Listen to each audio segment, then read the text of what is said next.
Hi guys, and welcome back to another video. So I did miss the last, is it the last few Mondays? Or I don't know, it felt like a while since I've worked in my sketchbook, but even today we aren't exactly going to be working in my sketchbook. I'm going to be working on something to cover up kind of bleed through. So you can see I've used sticky notes, I've used scrap pieces of paper and kind of just pasted it in to cover up any marker bleed through. So because it's been a while since I've worked in the sketchbook, I forgot where I left off was another page with marker bleed through.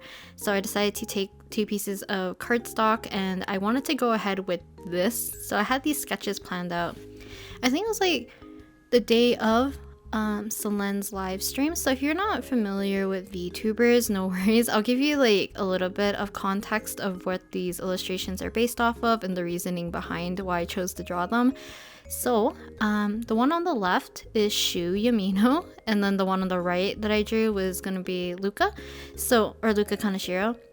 So basically, another VTuber named Selen, who is also part of Niji Sanji En, had a live stream where she was basically ranking or doing a tier list of the other Niji En VTubers. But the topic for it was, I think it's like who would survive or what they will do on a deserted island. And Luca joined the call with Selen and they went through this whole like elaborate scenario for Shu surviving and why Luca didn't survive, like he almost makes it. So that's what I'm doing. So the text is based off of what Luca actually said during the whole scenario.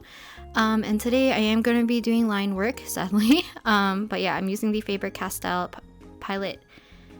Faber Castell Ecco Pigment, and then I'm using the palette Color ENO in the colored pink to do the sketches. And then I'm going to be using the Leader Junior screen tones that I've had done, or I have used in the past for I think 2 other videos. But this is very time consuming, hence why I don't do it too often. But I was kind of like in the back of my mind, I wanted to do some kind of screen toning for this kind of like little scene of Shu and Luca, but I was gonna do it digitally actually, and I wasn't gonna do like screen tone per se. I was just gonna do it like monochromatic, kind of more dramatic looking. But I decided that I wanted to go ahead and do screen tone because me and my friend, she was sharing like some of her sketches with me, and she does like these really cool screen tone on Clip Studio Paint, and I really like the look of it, so I wanted to try out screen toning once again, but do it traditionally, which is kind of a pain in the butt. This took a really long time, like to the point where the amount of footage that I actually collected, I had too much, so it literally took up too much space on my computer. So yeah, but luckily I was able to pretty much record the whole process minus the sketching. So I mentioned in the past that I don't really like doing line work. I don't think, or at least like personally, I don't really like how I do line work, but I think it's always like, you know, the grass is greener on the other side. Like I wish I was a little bit more loose, but then at sometimes like I wish I was a little bit more rigid and kind of more detailed with my line work. There's like a happy medium I wish to reach, but because I don't do line art that often, I don't think I'm gonna really be able to practice that movement, like the hand-eye coordination for it either. And for the most part, when I'm doing the screen toning, so basically the screen tones that I'm using, or the ones that I was able to purchase off of Jet Pens a while back, are actually fairly limited in terms of the value range. So I have a lot more, I guess, like lighter tones to mid tones, but I don't have any colors that are super dark. But as soon as I started filling in some black areas for Shu, like around his collar and a bit of his shirt where it's kind of like tucked in and stuff, I realized that I don't really want to fill in a lot of the values with the black, because I would prefer if I could have like a larger nib or something so I don't ruin this pen, because this is one of my only good pens where I haven't like botched the nib from pressing too hard, because I used to be super heavy-handed when using like fine liners or like pigment liners, any of that jazz, technical pens basically. But yeah, so the values for both Luca and Shu are gonna be kind of off for the most part. I did do my best to, if there was any like super dark areas, I tried my best to do it with the ink, but I kind of settle for the darker value that I did happen to have. Probably just for filling in the value rather than getting the values very accurate. Shu's hair is actually a lot darker, but I did just kind of leave it at that one kind of mid-tone. Also, apologies for my terrible penmanship. I was trying to mimic the manga kind of like text look, but my writing is very inconsistent, so I didn't really follow anything too closely. But I think it looks kind of okay, or at least it somewhat resembles it. I did my best to kind of give it the same vibe. I don't really understand a lot about like comics or manga where it, like, how to explain this, like the formatting of panels and pages and stuff. So this is kind of the reason why I decided to just do 2 separate little pieces and just slap text somewhere rather than like planning out like a whole page where I could probably fit more stuff. But maybe in the future I'll try to explore it, but we'll probably do it like digitally so I can fuss around and fix things as needed. But for the line work, I actually had an okay time doing the line work. I think it was just fun, especially like when I started with Shu's first. His was fun to do, like his eyes, just because they're a little bit bigger, a little bit more round. I could fit more detail and kind of just play around with the line quality before I can move on to Luca's. Because yeah, I definitely struggle between keeping things really clean or really loose. Because sometimes I add a little bit of texture with the pen and I don't really care. And then other times I'm trying to make sure things line up properly. I'm going back in and adding more, what is it called? Like line weight variation. I do want to try using like a G pen or some kind of like nib in the future where you're using kind of like the, I don't know what's called, like a dip pen basically. I do have the holder, I believe, for the dip pen. I just don't have any nibs anymore because I think I lost them during moving. So when I moved from my apartment during my university days, I was shoving things like in random boxes and anything that was like a container for any of my art supplies, and I told myself that I would sort them when I get home, but I think I lost them. And I have to probably dig for the nib holder, but I'm pretty sure I have one because I had a bunch of different things from, I think it's a company called Speedball. I have like supplies from them for like the nibs, as well as like, what is it called? Like lino cut tools, like wood cutting tools and stuff, or wood carving tools. I have like their brand of stuff just because that's what my art store sold at the time. But now that we have the line work pretty much done, and I was actually pretty okay and satisfied with how the line work actually looked. At this point, I was kind of like wavering a little bit. I was like, do I do screen tone or do I pull out like alcohol markers and we could just like do flats and do it very monochromatic with just grays? But I don't know. I thought screen tone would be a little bit more fitting in terms of how I have it laid out, but I think like even the gray tones would have worked better and I would have been able to push the values a lot more easily than with the screen tones. I'm actually looking at the ones that I have done, and I feel like I forgot to chip out a part, so I might grab my knife right now and do that while I'm doing the voiceover. But right now, after I finished doing the line work, I decided to go in with my Kneaded Eraser so I can get rid of some of the pink sketch, just because it does get in the way a little bit. I didn't get rid of it completely just because one, I was scared to actually smudge the line work, and then two, it's not too big of a deal. My kind of like little drawing in the end does have a little bit of the pink peeping through, but like I said, I'm not too bothered by it. Sorry if I sound very distracted. I'm literally cutting some of the screen tone right now off of Luca's piece because I didn't realize it. But yeah, for screen toning, I did my best to either try to reuse some old pieces that I already have cut, or I will try to cut shapes out of existing pieces to match closely so I'm not wasting too much. Yeah, like I said, I'm not going to do screen toning that often. It's just something fun to do, and I always loved like the traditional look of it. Like I said, I want to try using like dip pen or something like that in the future and kind of just work with line work to get kind of like the values and stuff kind of established, because like I said, I could have actually pushed the value of Shu's hair a lot further by actually doing his hair completely black, because his hair is pretty much black with purple, and then he has yellow at the top where the thing looks like a bunch of bananas at the top. But yeah, I'm not too disappointed. I actually think the process was very fun yet tedious, but the end result I think is quite worth it. So if you ever have time or the ability to try out Screentone, I highly recommend it. It's quite fun and it's quite satisfying in the end result.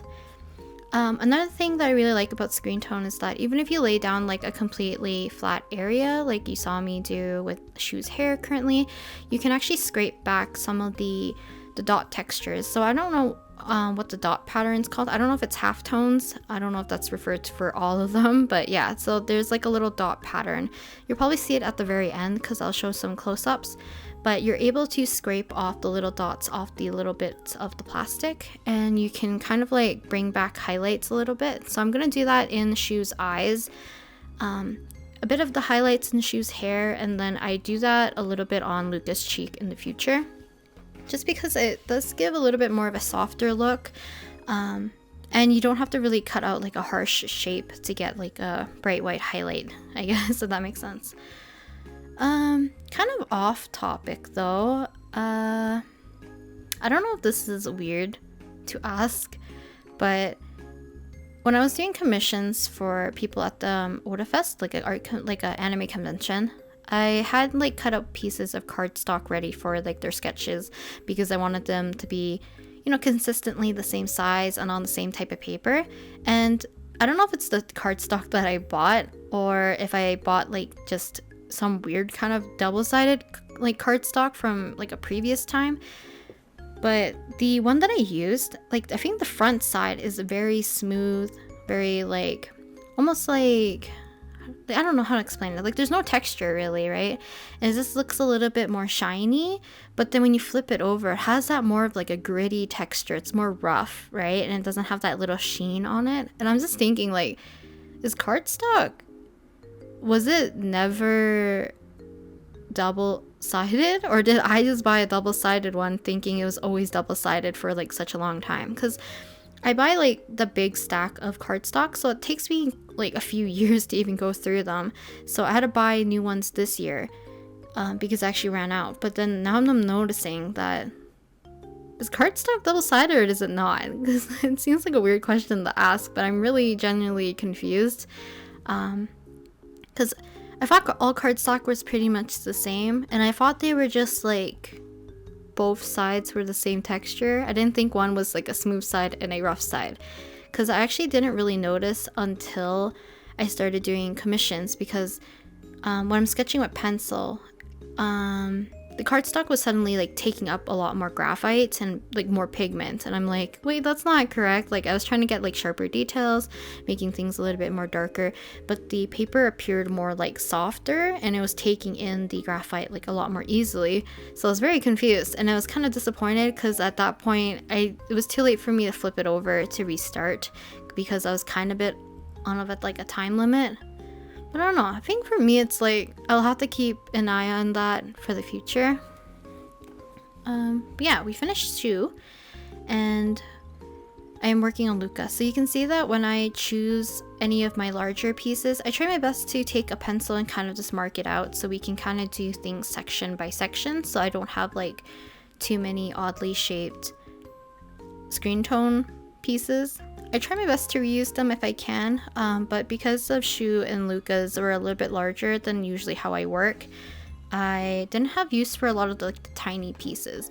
I know in the past, like when I'm working on I think Xingqiu, actually I think both of the drawings that I did with screen toning were both Xingqiu. So for Xingqiu, I think he had a little bit more of like smaller clothing folds, and I could fiddle around with the smaller pieces of screen tone that I have. I'm trying my best to like save all of them just in case, because I do find them quite useful, and then maybe in the future, actually I don't know, I would like to test out more screen tone, like patterns or like values, but I actually don't know if I want to pay for, I don't know how to explain it. It's just like Screentone is very expensive and it's not easily found where I am, so I do have to order them online.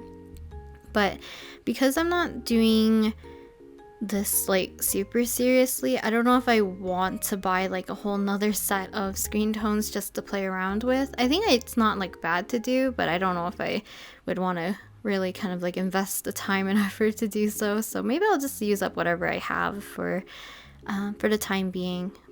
But I think I still will try to see if I can find like G pen nibs or something like that, because I would like to try my best to work with ink again. And one thing I noticed is that I actually really don't like using technical pens that much. Needlepoint pens I really like. I also like my fountain pens quite a bit. But yeah, I think it's just because I like the nibs of them. I think I'm too wary and too cautious about using technical pens, because like I said, in kind of like earlier years when I was using any kind of like technical pens, so this would be like the Microns, this could be like Staedtler, obviously the Ecco pens that I have right now, I pressed them down so hard because I would use them like completely straight up and down for the most part, so I would really like flatten out that nib, and the nibs are usually like somewhat round and you can kind of get like the edge of it. Because even when I did the blush for both Luca and Shu, if you use it at an angle really quickly, you can get kind of these thinner, more looser, kind of lighter lines rather than like, you know, the thicker, darker lines that you might get if you use like it directly on top of your paper.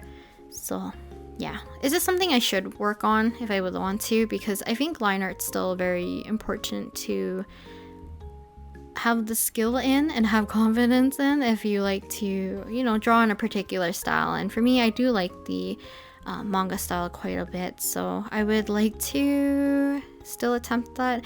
I think digitally for me it's a little bit different. Digital I can manage with line work and line art. It's just coloring, I feel like I'm coloring like a coloring book rather, for some reason. But when I'm doing it traditionally, I feel like I'm a little bit less adverse to it, just because I think line art or line work is a little bit more of a crucial step for letting your drawing have some kind of like permanency. Because in digital, it's like you can slap layers wherever and kind of like shift them at will.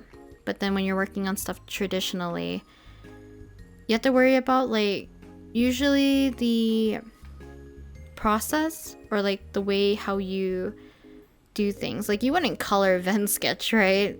Or like, I think people understand what I mean. It's like you have to do things in kind of like a particular order, just because like if something's covered, you can't really take it back, unless like you're painting, right? Then you can like put back your highlights, put back your whites and stuff, or your lighter colors.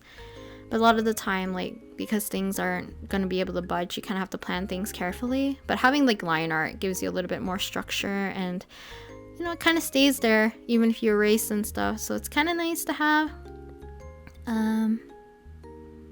Yeah, I actually don't know what else to talk about. I didn't realize how long the footage was. I think for the screen toning and the line work phase, I made it 16 times faster. Any faster, I think it would be a little bit too crazy in terms of how much I swivel the paper. So that's another thing. I don't really like recording too much for like traditional videos, especially if they're not in my sketchbook, is that I swivel and turn the page a heck of a lot, just because it's easier, and if it can follow the curvature of how my wrist and my hand works, then it's much more natural.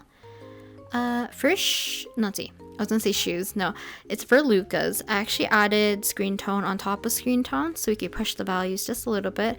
I didn't think that shoes really needed it too much. I could have done it in his hair if I wanted to push the values, but I did it mostly for Luca's clothing.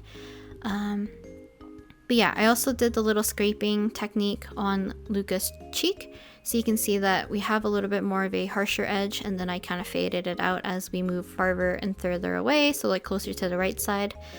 But yeah, I tried my best to keep a bit of an idea of like a light source. I didn't follow it to a T. If I did, I probably would have made Luca's hair a lot lighter. But hopefully you guys enjoyed the process for today. Here is Shu's, and then here is Luca's. I really thought it was funny to do something like this just for my own amusement. I know this is not going to be like for anything else unless like you're a fan of Shu and Luca. But if you didn't really watch like Selen's live stream, this out of context would be a little bit weird. I thought it was cute. Yeah, I think I'll try doing something like this more in the future. Just maybe not particularly using screen tone, but if I need more like cover up pages, I'll definitely take another piece of cardstock and maybe use that as a cover with maybe alcohol markers or something. So I'm trying to show you guys the little texture. You can see like the little halftone dots everywhere. And then here's Luca's. So Luca's has a little bit more of like lighter ones, and I was trying to show you guys what it looks like when I overlapped some of the pieces. And I didn't really do it super clean, so apologies about that, but I tried my best. And then there is where I did the scraping to make it look a lot softer. And I did a little bit in the Shu's eyes as well. And then here I was trying to show you guys that I was still a little bit heavy-handed when working with the screen tone. So you really use very little pressure to cut the screen tones, but I used a little bit too much. So sometimes I did press and dig into the cardstock too much. So like I mentioned at the beginning of the video, the purpose for me working on cardstock rather than directly in the sketchbook was to cover up this kind of like bleed through. And I didn't notice that I drew Millie on the other side, so I decided that I will just tape Luca and Shu together so that we can kind of have like a little flipping thing, so I don't cover up Millie the entire time. So like when I go back, we can look at it at a later date basically. So I'm just using packing tape, and then I think I'm going to show you guys a bit of what my previous sketch looked like, kind of like a little bit of the planning phase before I started to tackle down these ones. I am struggling with tape, man. But yeah, hopefully you guys enjoyed today's video. I think I asked in the previous live stream, so on last Thursday, asked you guys what you guys wanted me to do for the next sketchbook session. I am going to refer to them as sketchbook sessions because someone actually notified me saying that my comments were off again, and I checked which videos and it was the sketchbook doodles video. So I'm going to refer to them and change the playlist name to probably sketchbook session rather than sketchbook doodles, which kind of makes me sad, but I want to be able to have your guys' comments and stuff still, like, you know, available. But during the live stream, you guys said that you wanted to see more marker sketches and stuff, so I will do that, probably my water-based ones, and we can do a little bit more like pen doodling or something, some stuff like that. I want to get back into getting like a sketchbook habit again, so hopefully I can do that for you guys, and we can kind of like plow through the sketchbook because it has been a very, very, very slow start. Like, I think I've only done maybe 10 to 12 pages double-sided in the sketchbook, and it's been 2 months almost. So yeah, well, I'll just have to try my best to get through all this. Sorry for another rambly video, but I'll see you guys Wednesday for the next video. Bye!